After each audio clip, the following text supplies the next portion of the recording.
리오야담에 오신 여러분 환영합니다. 구독과 좋아요 눌러주세요. 오늘의 야담 시작합니다. 한 여인이 있었습니다. 남편을 판 여인.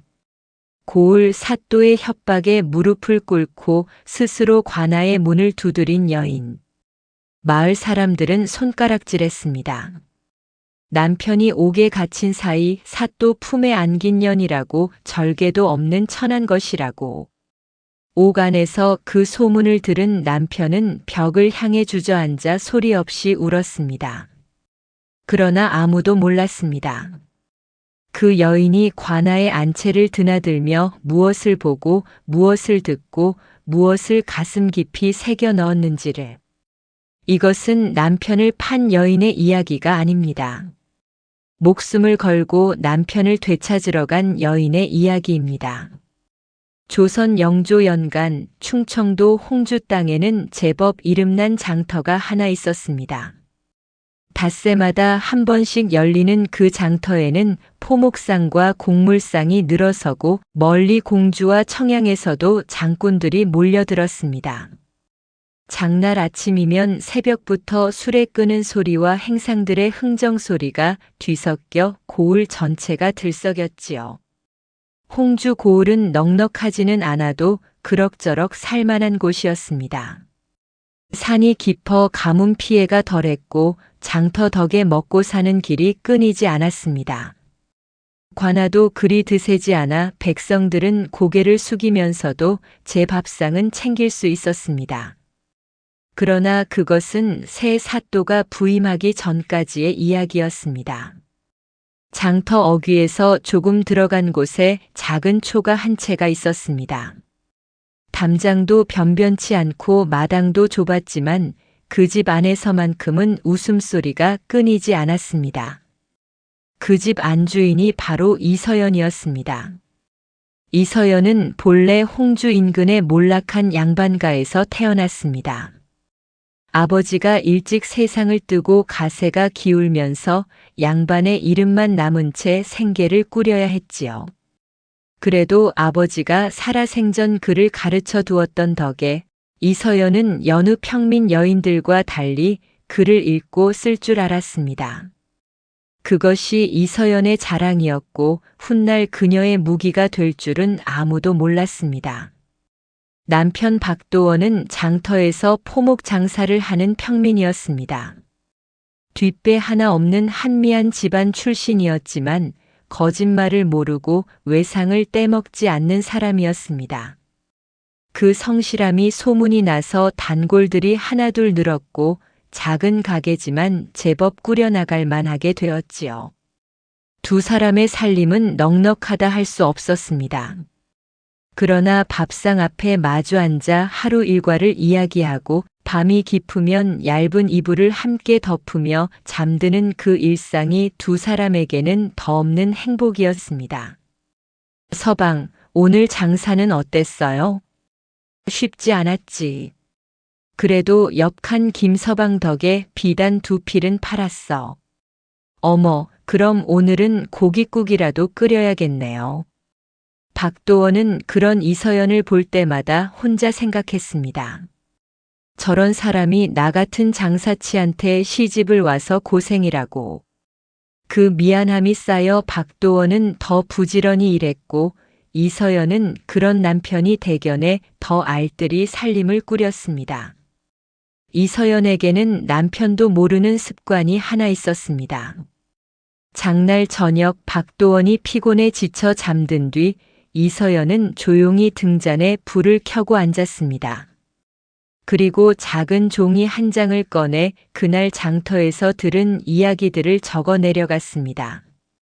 누가 누구에게 얼마를 빌렸는지, 어느 물건이 어느 고을에서 오는지, 관아 아전들이 장터에서 어떤 눈치를 보는지, 이서연 스스로도 왜 이런 것들을 적어두는지 딱히 설명할 수 없었습니다.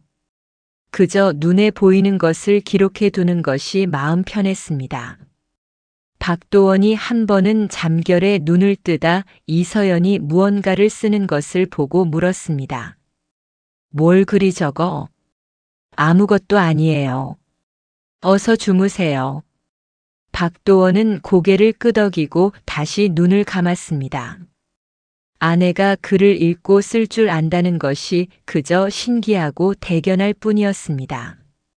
그 작은 습관이 훗날 얼마나 큰 힘이 될지 박도원은 꿈에도 알지 못했습니다. 새 사또 엄기풍이 홍주 고을에 부임한 것은 그해 이른 봄의 일이었습니다. 부임 첫날부터 엄기풍은 달랐습니다.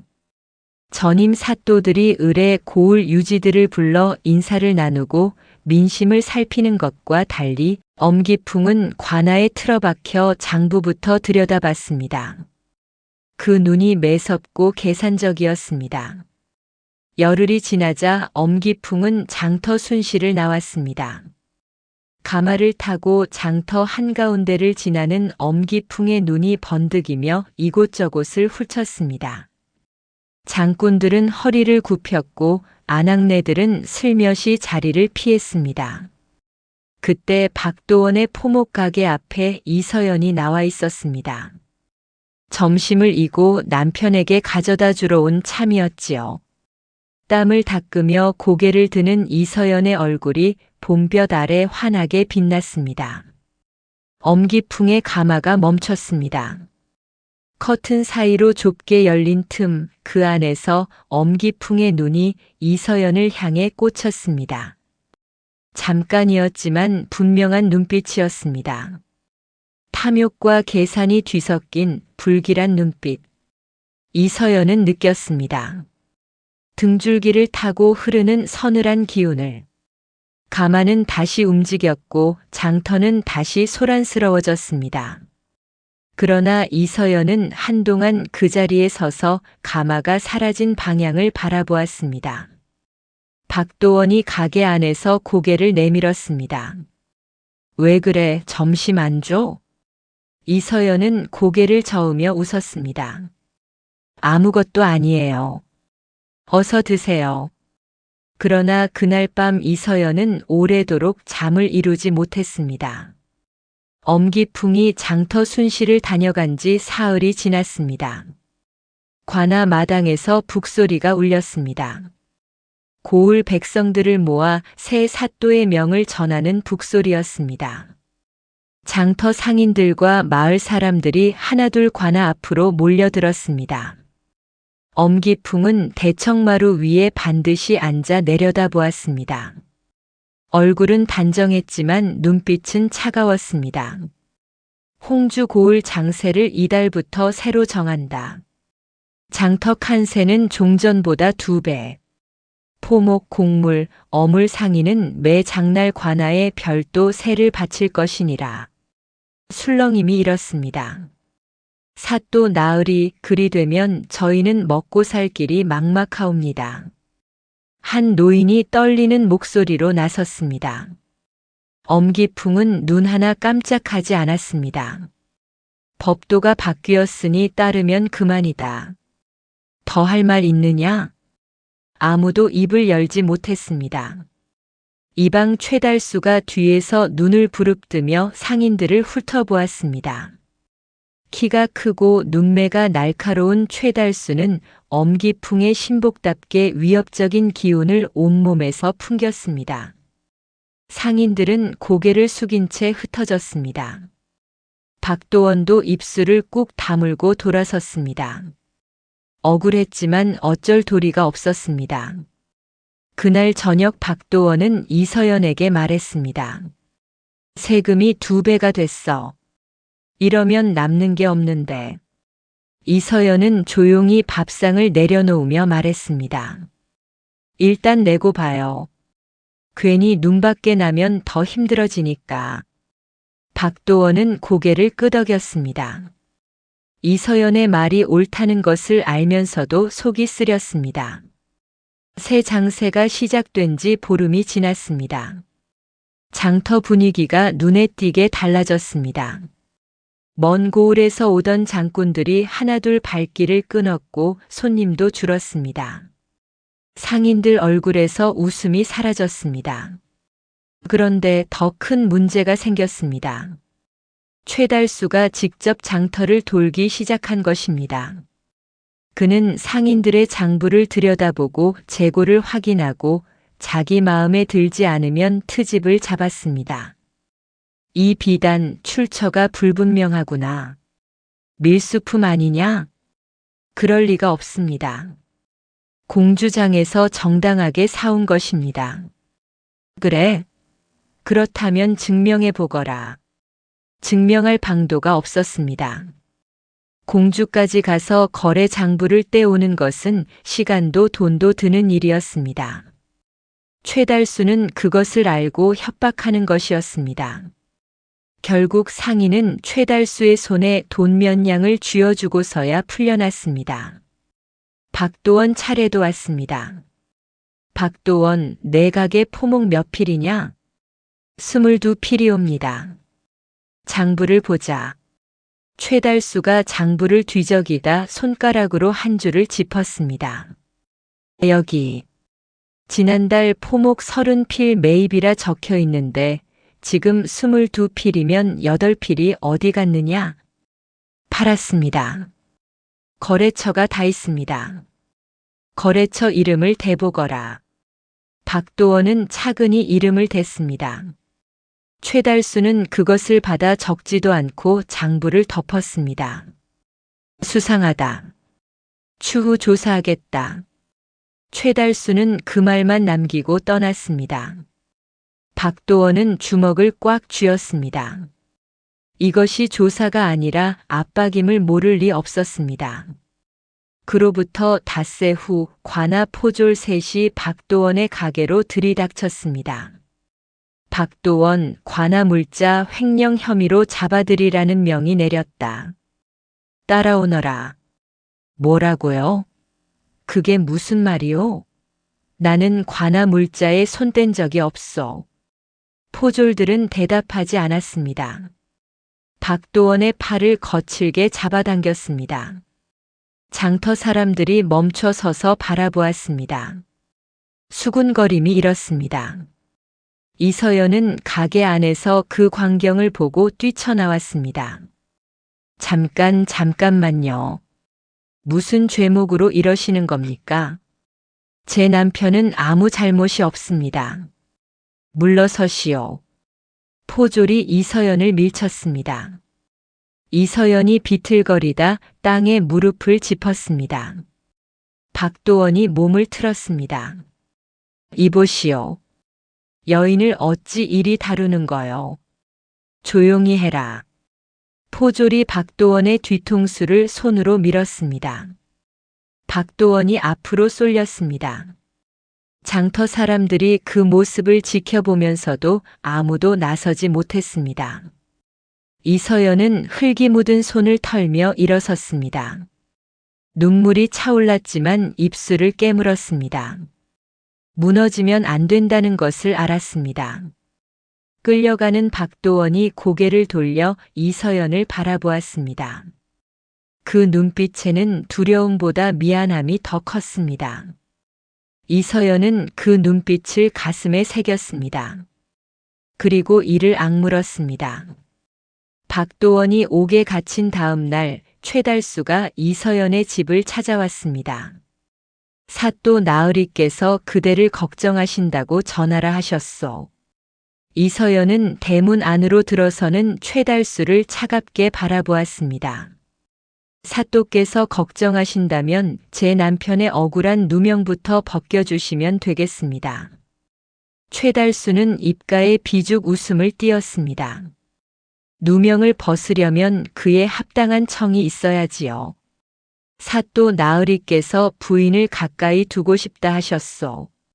뜻을 따른다면 남편은 며칠 안에 풀려날 것이요. 이서연의 가슴이 돌처럼 굳었습니다. 돌아가십시오. 부인 잘 생각하시오. 사또 나으리 뜻을 거스르면 박도원 서방은 혹독한 신문을 피하지 못할 것이요. 사람이 장독에 한 번 들어가면 성한 몸으로 나오기가 어렵지요. 최달수는 그 말을 남기고 천천히 돌아섰습니다.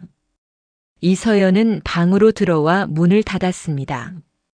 그리고 방 한가운데 주저앉아 두 손으로 얼굴을 감쌌습니다. 분노와 공포가 한꺼번에 밀려왔습니다. 그날 밤 이서연은 관아 면회를 신청했습니다. 그러나 대문 앞에서 가로막혔습니다. 사또 나으리 명이요. 면회 불어요. 이서연은 차가운 관아 대문 앞에 한참 서 있었습니다. 담장 너머 어딘가에 남편이 있었습니다. 얼마나 춥고 두려울지 발길이 떨어지지 않았습니다. 며칠이 지나도록 이서연은 홀로 방법을 찾아보았습니다. 고을 수령에게 억울함을 호소하는 글을 올릴까 생각했습니다. 그러나 그 수령이 바로 엄기풍이었습니다. 상급 관아에 고발장을 낼까 생각했습니다. 그러나 공주 가면까지 가려면 며칠이 걸렸고 그 사이 남편이 어떻게 될지 알 수 없었습니다. 이웃들을 찾아다니며 도움을 구해보았습니다. 그러나 돌아오는 것은 외면뿐이었습니다. 우리도 어렵소. 괜히 관아에 밑보이면 우리 식구가 힘들어지요. 서방이 무슨 잘못을 했는지 어찌 알겠소. 관아에서 잡아갔다면 이유가 있겠지. 장터 상인 중 가장 가깝게 지내던 김서방만이 이서연의 손을 잡았습니다. 내가 돕고 싶어도 어떻게 해드릴 수가 없소. 최달수 그놈이 우리 장부도 쥐고 있어서. 미안하오. 김서방의 눈에도 두려움이 역력했습니다. 이서연은 알았습니다. 엄기풍이 장터 상인들을 통째로 소나귀에 쥐고 있다는 것을. 장부를 볼모로 누명을 볼모로 아무도 입을 열 수 없게 만들어 두었다는 것을. 박도원만이 아니었습니다.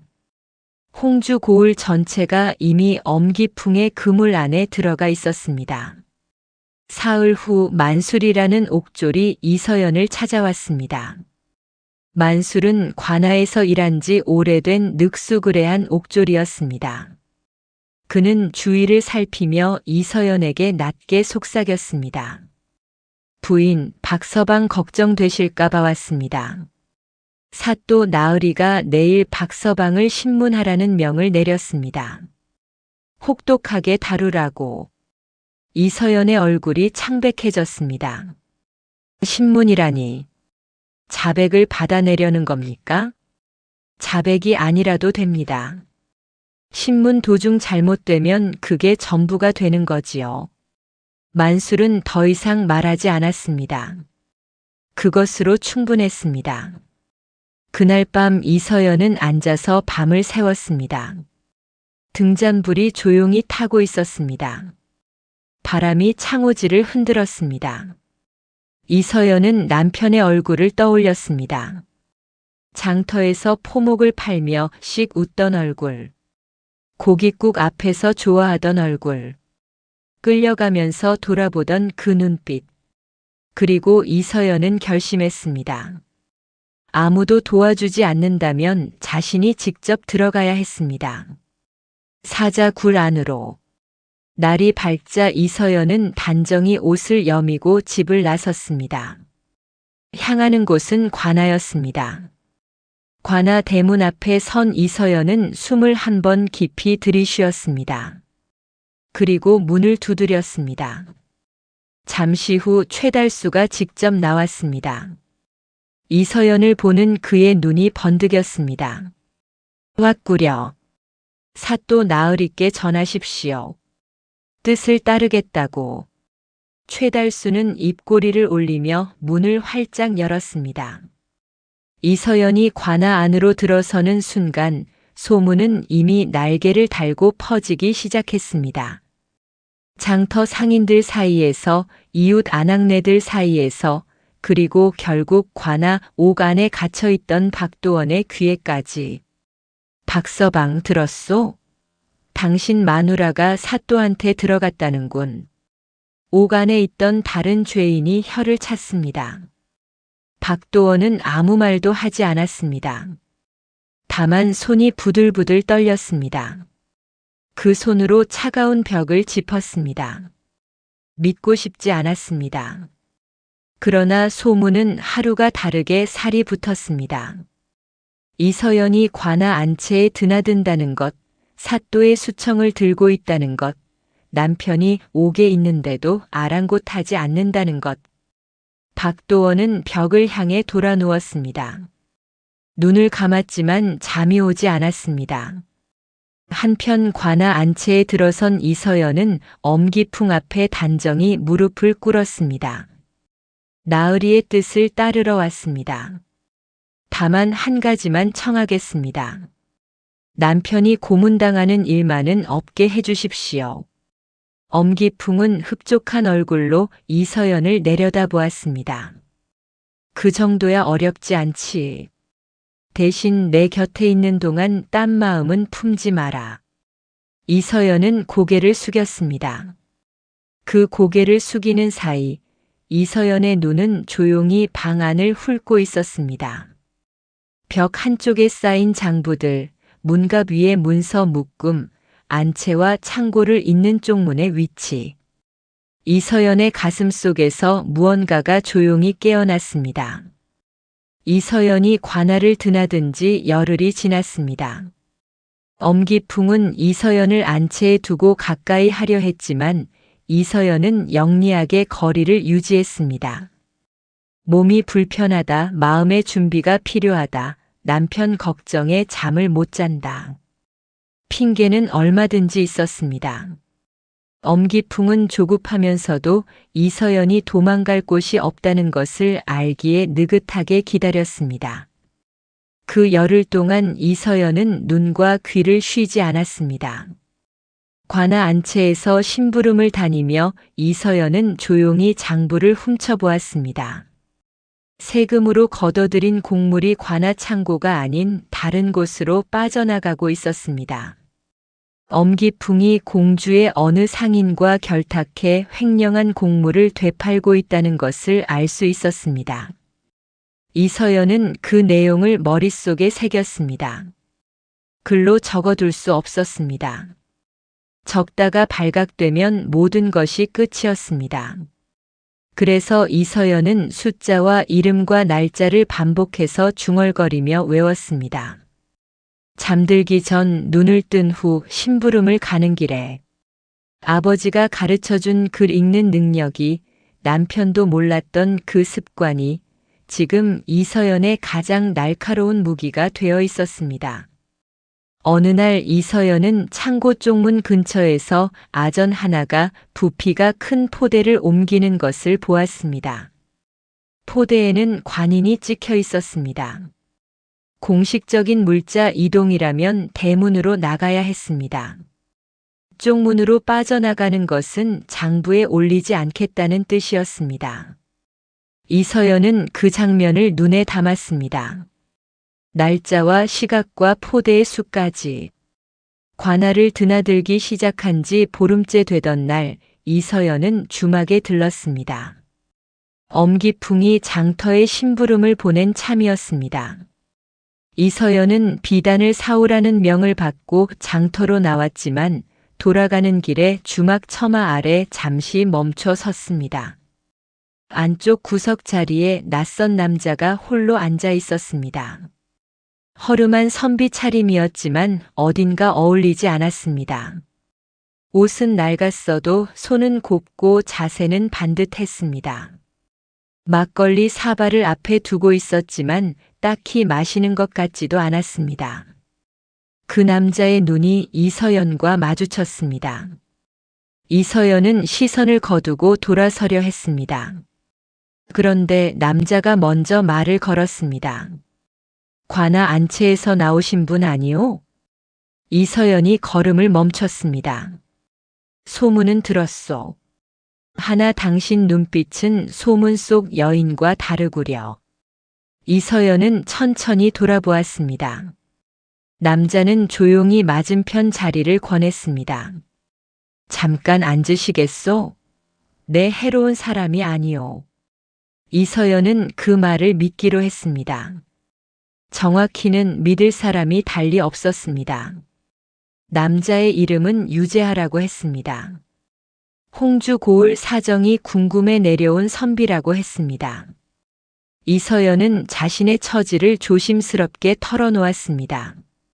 남편이 억울하게 잡혀 들어간 것, 관아에 들어간 진짜 이유, 그리고 지금까지 눈에 담아둔 것들을 유재하는 말없이 듣다가 낮은 목소리로 물었습니다.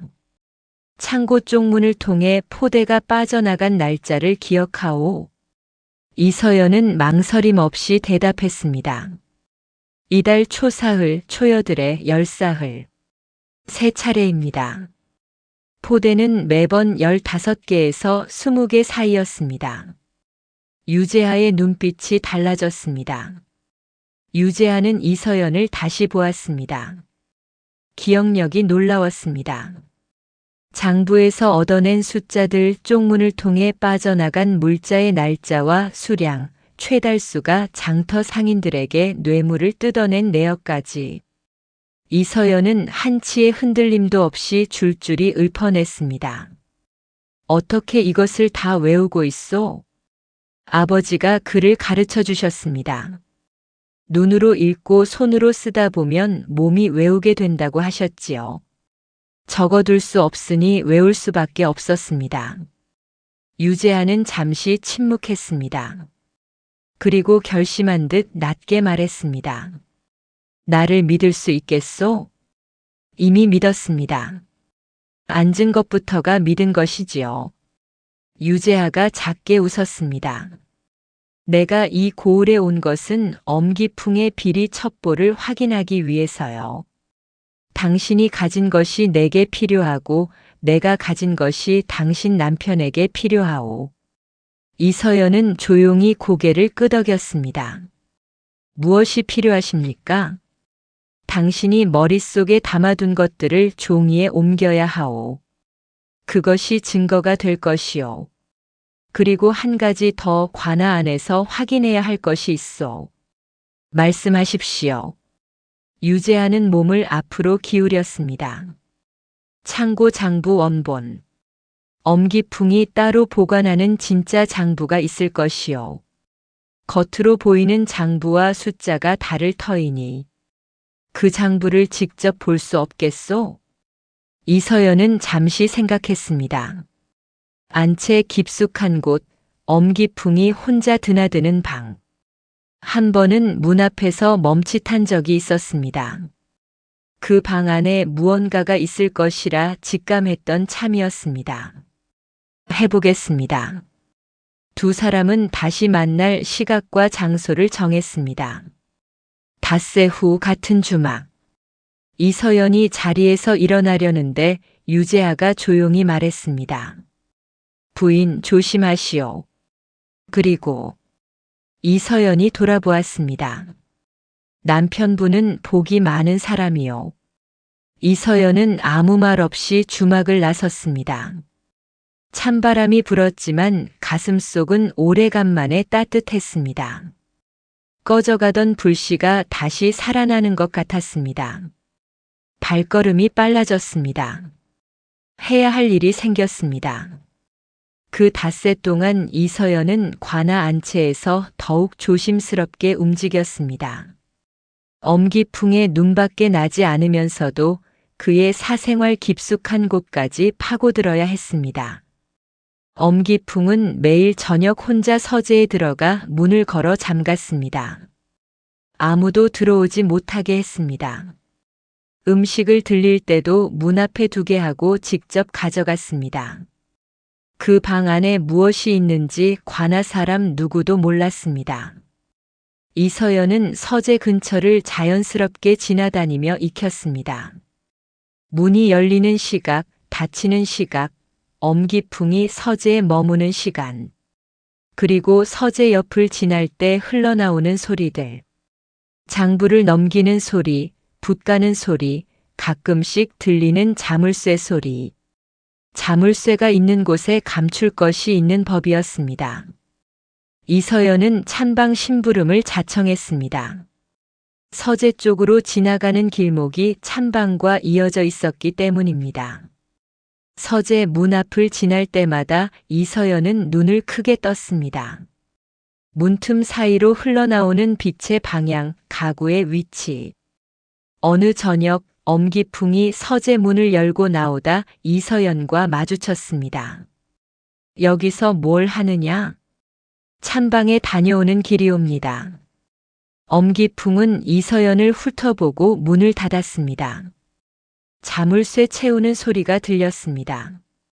이서연은 고개를 숙인 채 발길을 돌렸습니다.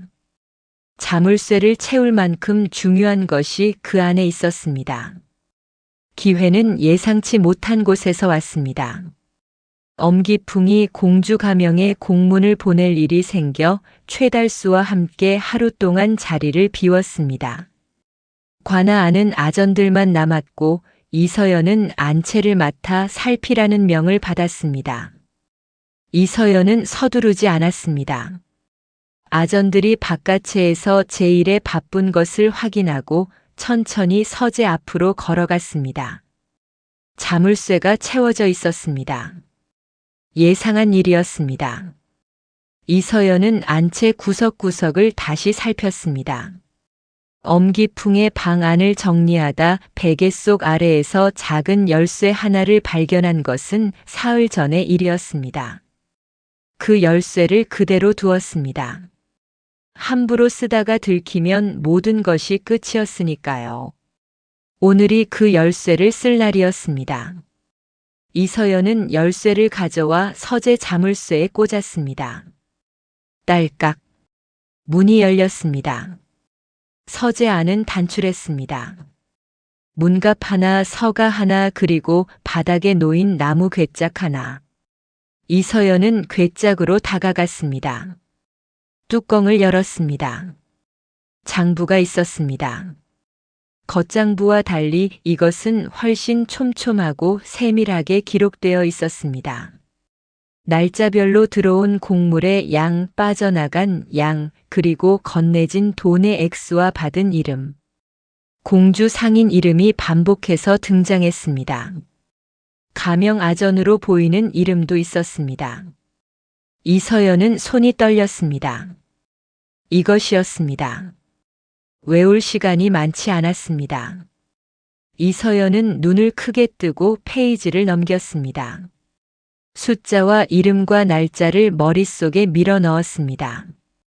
입술을 달싹이며 반복했습니다. 얼마나 지났을까? 바깥에서 발자국 소리가 들렸습니다. 이서연은 장부를 덮고 괴짝을 닫았습니다. 서재 문을 잠그고 열쇠를 제자리에 갖다 두었습니다. 그리고 아무 일도 없었다는 듯 안채 마루를 걸었습니다. 아전 하나가 고개를 내밀었습니다. 부인, 여기 계셨습니까? 마루를 닦으려 했습니다. 아전은 고개를 끄덕이고 돌아갔습니다. 이서연은 손을 꼭 쥐었습니다. 손바닥에 땀이 흥건했습니다. 유재하를 만나기로 한 날 이서연이 주막으로 향하는데 뒤에서 인기척이 느껴졌습니다. 돌아보지 않았습니다. 걸음을 늦추지도 않았습니다. 그저 장터를 자연스럽게 거닐 듯 비단전으로 들어갔다가 다시 나왔다가 길을 에둘러 주막으로 들어섰습니다. 유재하는 이미 자리에 앉아 있었습니다. 이서연은 막걸리 한 사발을 시키고 자리에 앉았습니다. 그리고 낮은 목소리로 말했습니다. 미행이 붙었을 수도 있습니다. 유재하는 표정 하나 바꾸지 않고 사발을 들었습니다. 알고 있어. 내가 확인했어. 최달수의 졸개 하나가 장터 어귀에 있었는데 내 사람이 처리했어. 이서연은 안도하면서도 새삼 느꼈습니다. 이 사람은 단순한 선비가 아니었습니다. 이서연은 서재에서 본 것들을 낮은 목소리로 전달했습니다. 장부의 구성, 날짜별 횡령 내역, 공주 상인의 이름, 가명 아전으로 추정되는 이름까지. 유재하는 받아 적었습니다. 이서연이 숫자 하나를 말할 때마다 붓을 멈추고 다시 확인했습니다. 틀리면 안 되는 숫자들이었습니다. 가명 아전 이름이 확실하오. 2번 읽었습니다. 확실합니다. 유재하의 눈빛이 무거워졌습니다. 엄기풍의 비리가 홍주 고을에 그치지 않고 가명까지 연결되어 있다는 뜻이었습니다. 생각보다 뿌리가 깊었습니다. 이것이 밖으로 새면 부인이 위험해지요. 이미 위험합니다. 남편이 옥에 있는 순간부터 유재하는 잠시 이서연을 바라보다 고개를 끄덕였습니다. 두 사람이 주막을 나설 때 해가 뉘엿뉘엿 기울고 있었습니다. 이서연이 먼저 나서고 유재하가 뒤를 확인했습니다. 이서연이 골목 어귀에서 돌아보았습니다. 언제 출두하실 것입니까? 준비가 되면. 서두르면 망치요. 이서연은 고개를 끄덕이고 돌아섰습니다. 하지만 가슴 한켠이 서늘했습니다. 준비가 되는 동안 남편은 계속 옥 안에 있었습니다. 유재하는 이서연에게 받은 정보를 바탕으로 움직이기 시작했습니다. 공주에서 곡물을 받아 팔았다는 상인을 은밀히 접촉했습니다. 상인은 처음에는 입을 열지 않았습니다. 그러나 유재하가 마패를 살짝 내보이자 얼굴이 새하얗게 질렸습니다. 저는 그저 시키는 대로 했을 뿐입니다. 사또가 가져오라는 것을 받아 팔았고 돈은 절반씩 나눴습니다. 언제부터요? 사또가 부임하고 2달 후부터입니다. 어느 날 최달수가 찾아와 거절하면 우리 장부를 관아에 고발하겠다고 협박했습니다. 어쩔 수 없었습니다. 유재하는 상인의 진술을 기록했습니다. 그리고 조용히 물었습니다. 가명 아전과도 거래가 있었소? 상인의 눈이 흔들렸습니다. 알고 계십니까? 대답하시오. 상인은 긴 한숨을 내쉬었습니다. 그리고 가명 아전의 이름과 거래 내용을 털어놓았습니다. 이서연이 장부에서 본 이름과 정확히 일치했습니다.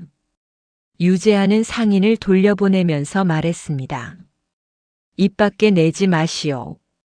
때가 되면 증인으로 불릴 것이오. 상인은 벌벌 떨며 자리를 떴습니다. 유재하는 혼자 남아 기록을 정리했습니다. 이서연의 기억, 상인의 진술, 그리고 만술 옥졸에게서 얻은 옥 내부 상황까지 조각들이 하나의 그림으로 맞춰지고 있었습니다. 출두 날짜를 잡을 때가 되었습니다.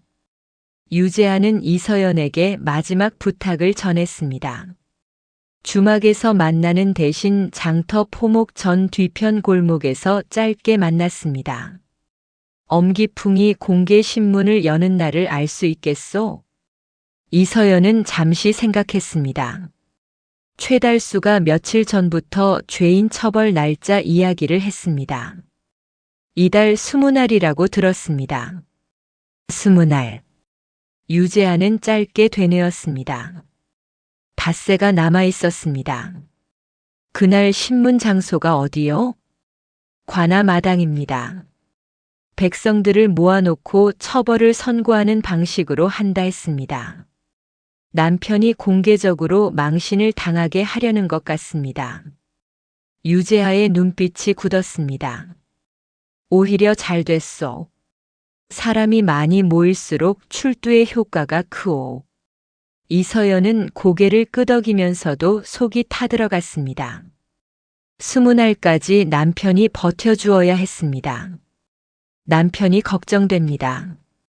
만술에게 말해두었소. 박서방이 해를 입는 일은 없을 것이오. 유재하의 말이 이서연에게는 한 줄기 빛과 같았습니다. 이서연은 숨을 고르고 말했습니다. 제가 해야 할 일이 더 있습니까? 한 가지요. 20날 신문 자리에서 엄기풍이 당신을 내세울 가능성이 있어. 당신 입으로 박서방의 죄를 확인해 달라고 할 수도 있어. 당신이 수청을 들었다는 것을 증거로 삼아 남편을 무너뜨리려 할 것이요. 이서연은 입술을 꼭 다물었습니다. 그렇다면 어떻게 해야 합니까? 버텨야 하오. 내가 출두하기 전까지 시간을 끌어야 하오. 방법은 부인이 더 잘 알 것이오. 이서연은 잠시 눈을 감았다가 떴습니다. 알겠습니다. 20날이 나흘 앞으로 다가온 밤이었습니다. 만술이 이서연을 찾아와 쪽지 하나를 건넸습니다. 박서방이 부인께 전해달라 했습니다. 이서연은 쪽지를 받아들었습니다. 손이 떨렸습니다. 쪽지를 펼쳤습니다. 박도원의 글씨였습니다. 옥 안에서 몰래 쓴 것이라 글씨가 삐뚤삐뚤했습니다. 당신이 한 일을 모르지 않소. 나는 당신을 믿소. 늦게나마 믿어서 미안하오. 딱 2줄이었습니다. 이서연은 쪽지를 가슴에 꼭 누르고 눈을 감았습니다. 눈물이 나왔습니다. 참으려 했지만 어깨가 먼저 흔들렸습니다. 소리를 죽이며 울었습니다. 관아에 들어온 이후 처음 흘리는 눈물이었습니다. 만술이 멋쩍은 듯 마당 한켠에 서서 하늘을 올려다보았습니다. 이서연은 한참을 그렇게 있다가 눈물을 닦았습니다. 그리고 만술에게 물었습니다. 남편이 많이 상했습니까? 많이 야위셨습니다. 그래도 정신은 또렷하십니다. 부인 걱정을 많이 하시더군요. 이서연은 쪽지를 품 안 깊이 넣었습니다. 남편에게 전해주십시오. 사흘만 더 버텨달라고. 만술은 말없이 고개를 끄덕였습니다. 그날 밤 이서연은 오래도록 등잔불을 바라보았습니다. 화롯불이 타닥타닥 소리를 내며 타올랐습니다. 그 불빛이 방 안을 따뜻하게 채웠습니다. 이서연은 그 온기 속에서 남편의 손을 떠올렸습니다. 장터에서 포목을 매만지던 크고 거친 손. 이서연의 손을 잡을 때만 유독 조심스러워지던 그 손. 이틀만 버티면 됩니다. 20날 하루 전이었습니다. 엄기풍이 이서연을 불렀습니다. 내일 신문 자리에 내가 나와야겠다. 이서연은 예상했던 말이었지만 표정을 다잡았습니다. 무슨 연유입니까? 박도원의 처가 직접 나와 남편의 죄를 인정하면 백성들도 의심하지 않을 것이다. 내가 한마디만 하면 된다. 남편이 관아 물자에 손을 댔다는 것을. 이서연은 고개를 숙였습니다. 나으리 제가 그리하면 남편은 어찌 됩니까? 유배 정도로 끝내주지. 죽이지는 않겠다. 거짓말이었습니다. 이서연은 알았습니다. 공개 자백을 받아낸 다음 더 무거운 죄목을 씌울 것이었습니다. 하루만 말미를 주십시오. 마음을 다잡아야 할 것 같습니다. 엄기풍은 잠시 이서연을 바라보다 고개를 끄덕였습니다. 내일 아침 신문 전까지 결정해라. 이서연은 방으로 돌아와 유재하에게 전가를 넣었습니다. 만수를 통해서였습니다. 내일 신문 자리에서 자신이 증언을 강요받을 것이라는 내용이었습니다. 유재하의 답이 돌아왔습니다. 버텨주시오. 나는 준비됐소. 이서연은 그 쪽지를 불에 태웠습니다.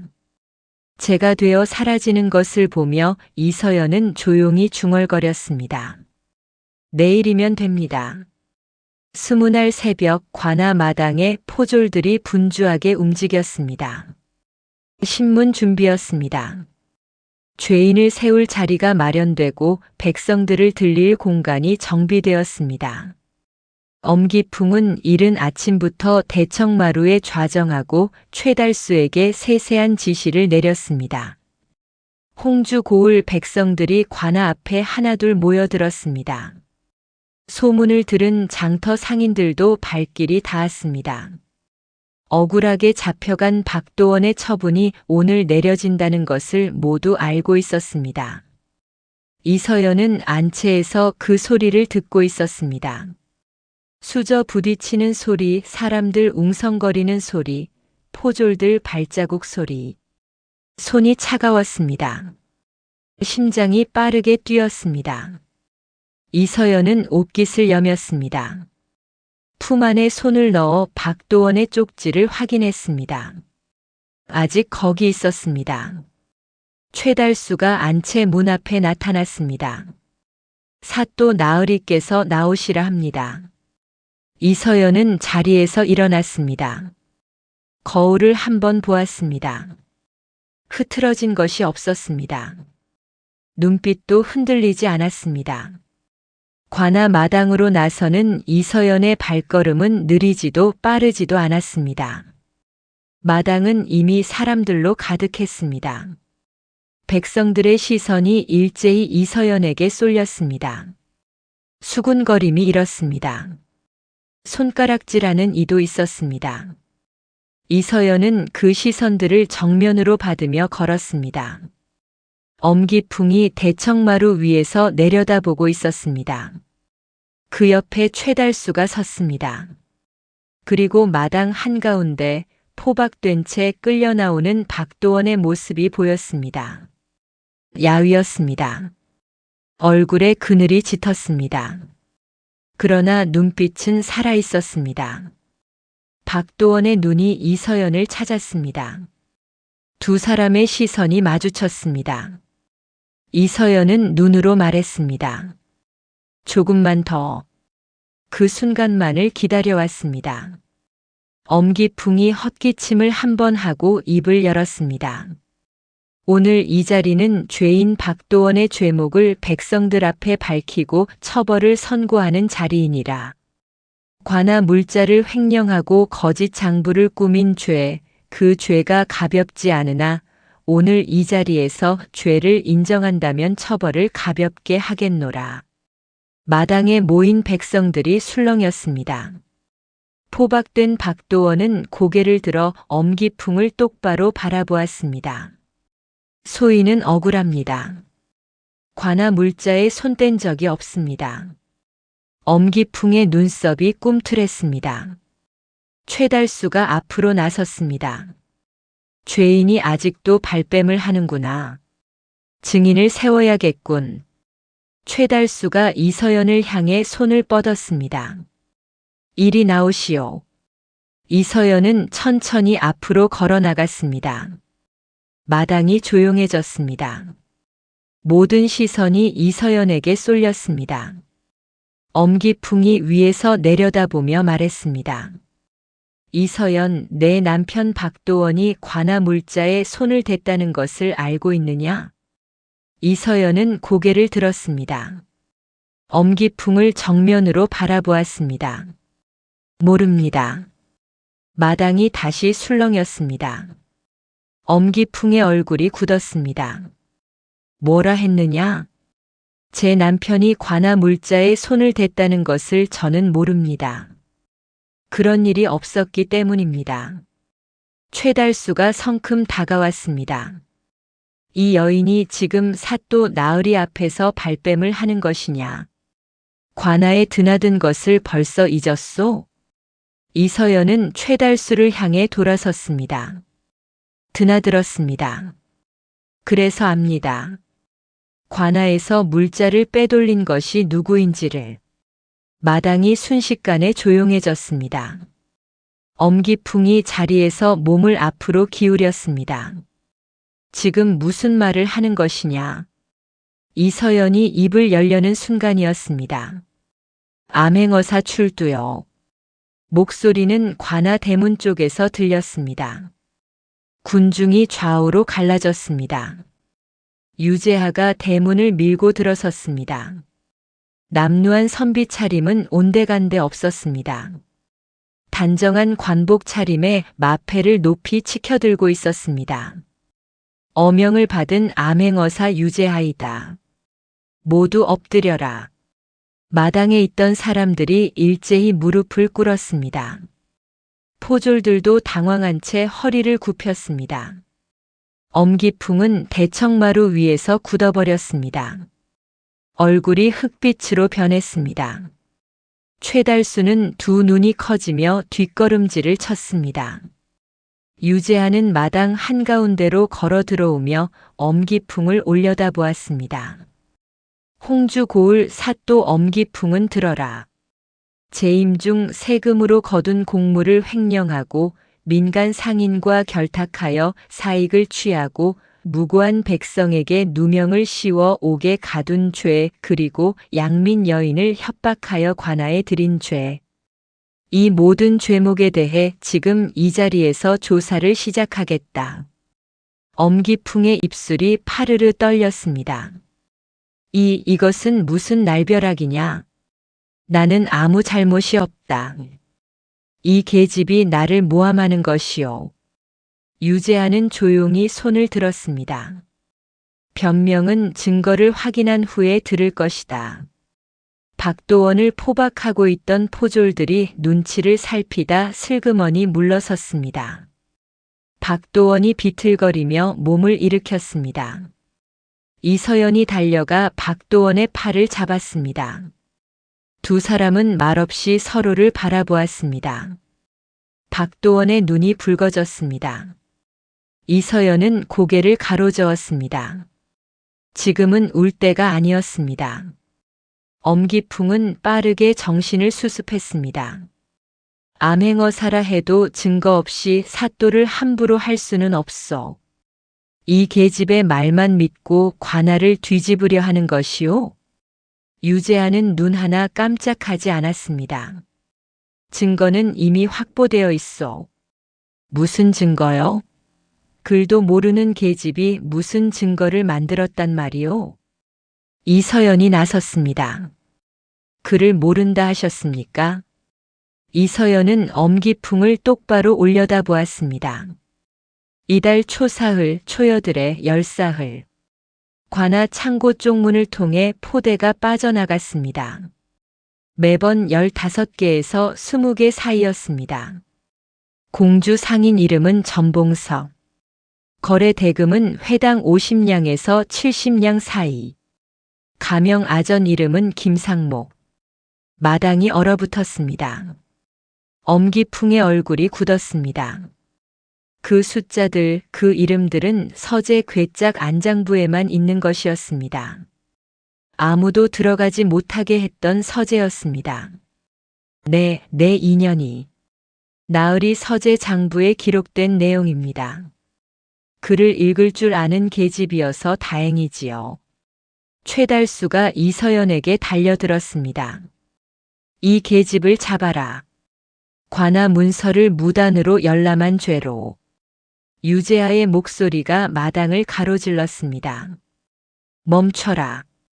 유재하의 호위 군관 둘이 최달수 앞을 가로막았습니다. 최달수는 발길을 멈추고 눈을 부릅뜬 채 씩씩거렸습니다.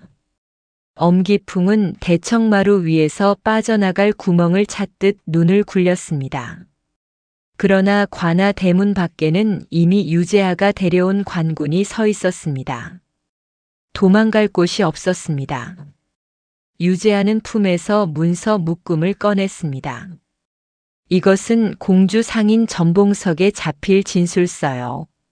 엄기풍의 지시를 받아 횡령 공물을 매각하고 수익을 분배했다는 내용이요. 날짜와 금액, 전달 방식이 낱낱이 적혀 있어.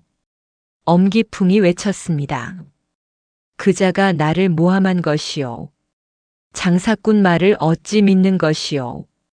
이서연 씨가 기억한 장부의 날짜와 금액이 전봉석의 진술과 단 한치도 틀리지 않소. 두 사람이 서로 짜고 같은 숫자를 외웠다고 할 것이요.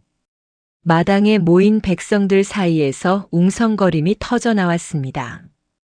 유재하는 문서를 다시 들었습니다.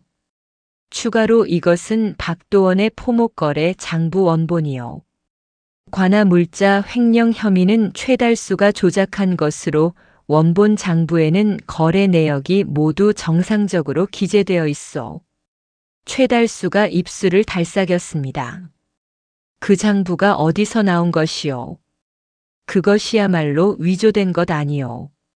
장부는 박도원과 거래한 상인 12명의 확인을 받았소. 모두 서명이 있소. 최달수는 더 이상 말을 잇지 못했습니다. 유재하가 마지막으로 마당을 향해 돌아섰습니다.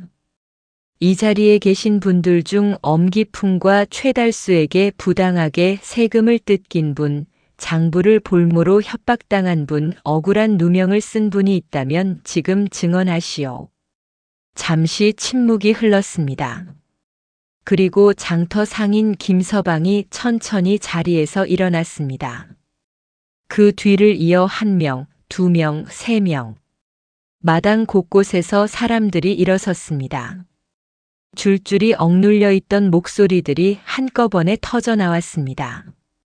엄기풍은 대청마루 위에서 그 광경을 바라보았습니다. 입이 벌어졌지만 아무 소리도 나오지 않았습니다.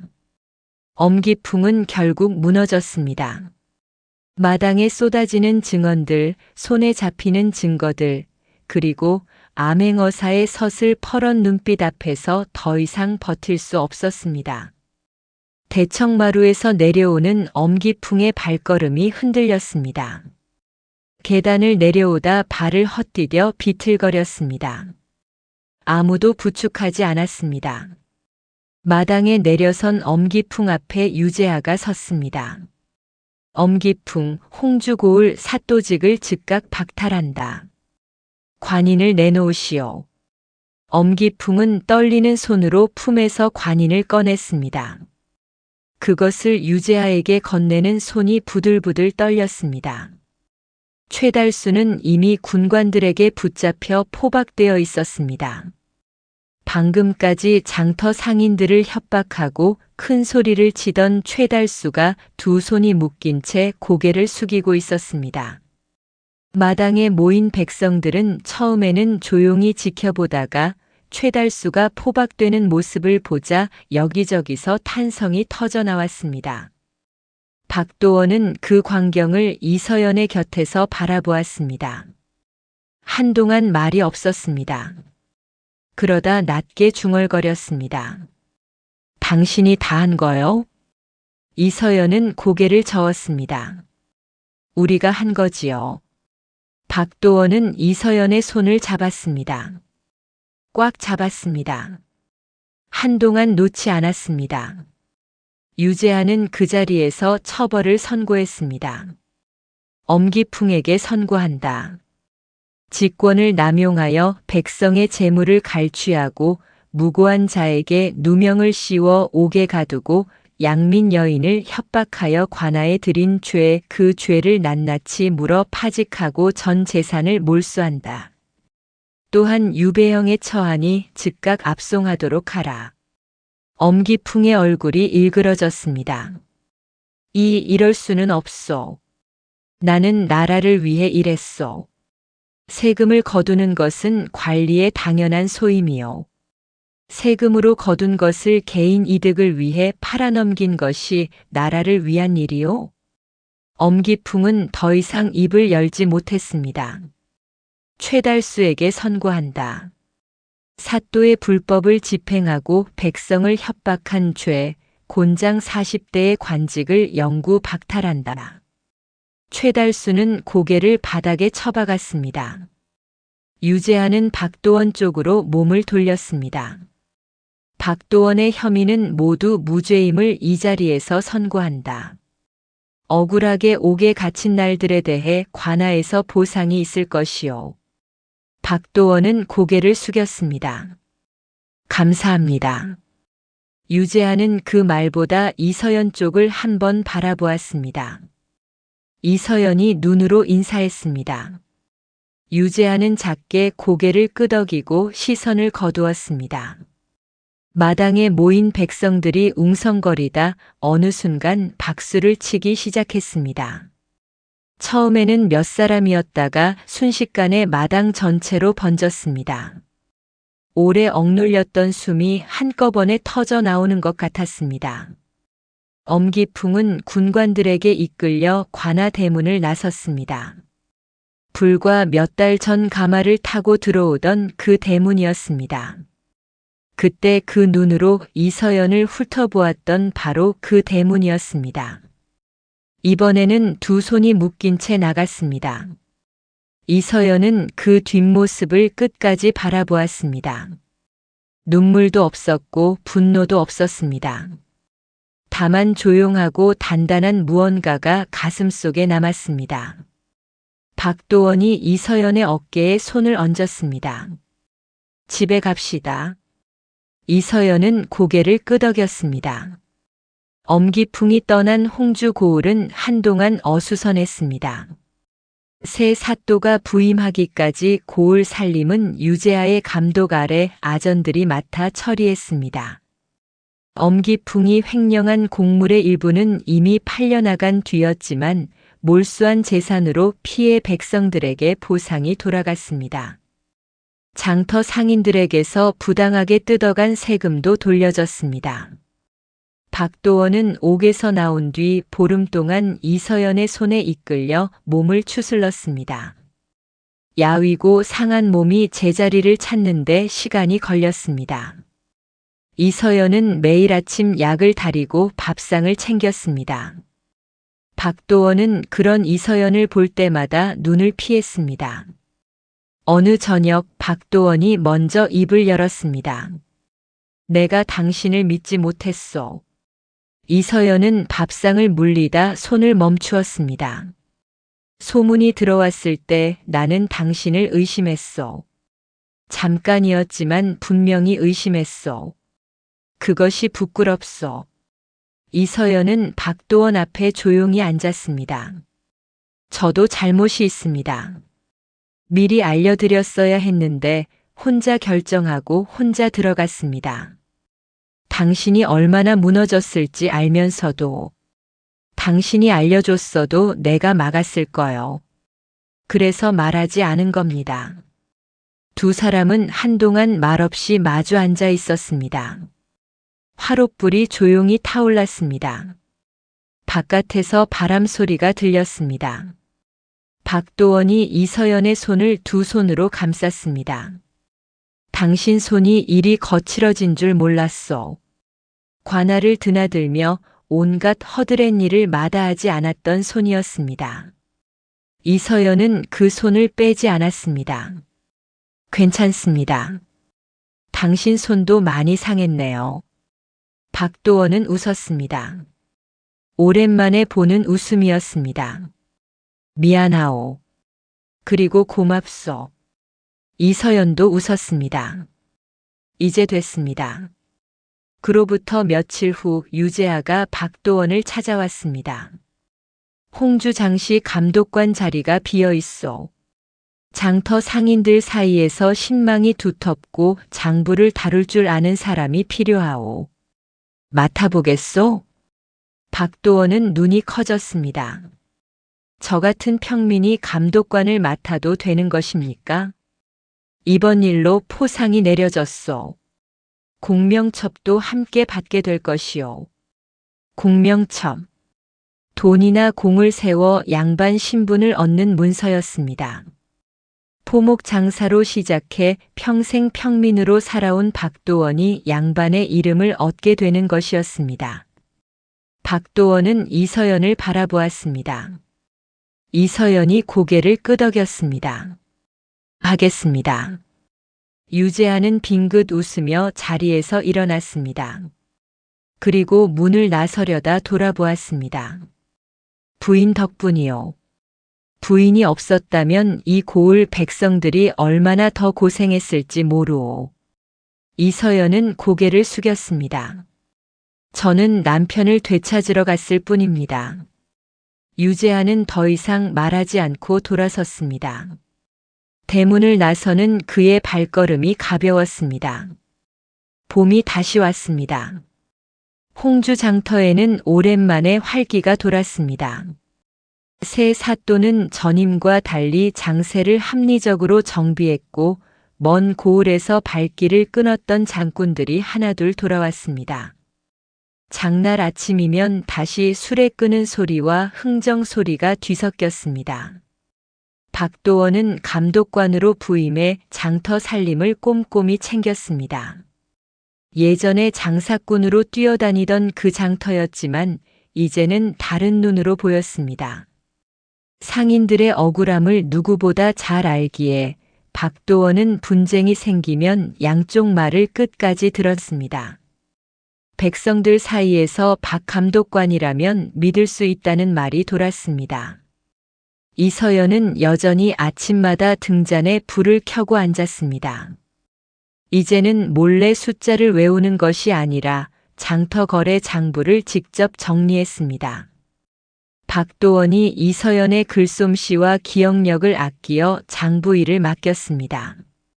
마을 사람들은 처음에 여인이 장부를 다룬다는 것을 이상히 여겼지만 이내 그 꼼꼼함에 감탄했습니다.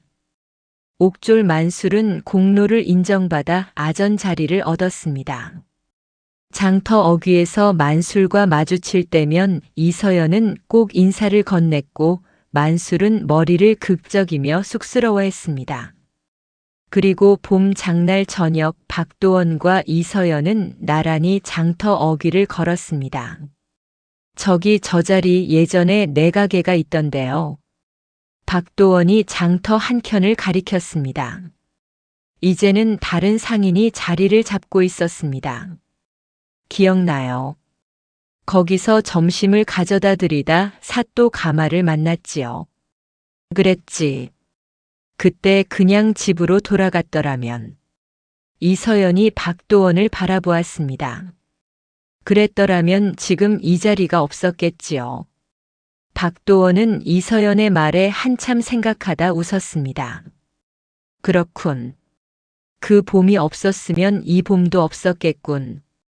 두 사람은 장터를 빠져나와 집으로 향했습니다. 하늘에 달이 밝았습니다. 달빛이 두 사람의 발길을 조용히 비추었습니다. 이것이 남편을 판 아내의 이야기입니다. 아내는 남편을 팔지 않았습니다. 가장 깊은 곳으로 들어가 남편을 되찾아왔습니다. 믿어주지 않아도 손가락질을 받아도 혼자 버텨야 했어도 아내는 끝내 포기하지 않았습니다. 사람을 움직이는 것은 권력도 재물도 아니었습니다. 한 사람을 향한 마음이 때로는 세상 어떤 힘보다 강합니다. 오늘도 곁에 있는 사람에게 고맙다는 말 한마디 건네보시는 건 어떨까요? 이 영상이 좋으셨다면 좋아요와 구독으로 응원해주세요. 다음 영상을 빠르게 만나보시려면 구독과 알림 설정을 눌러주세요. 다음 이야기에서 뵙겠습니다.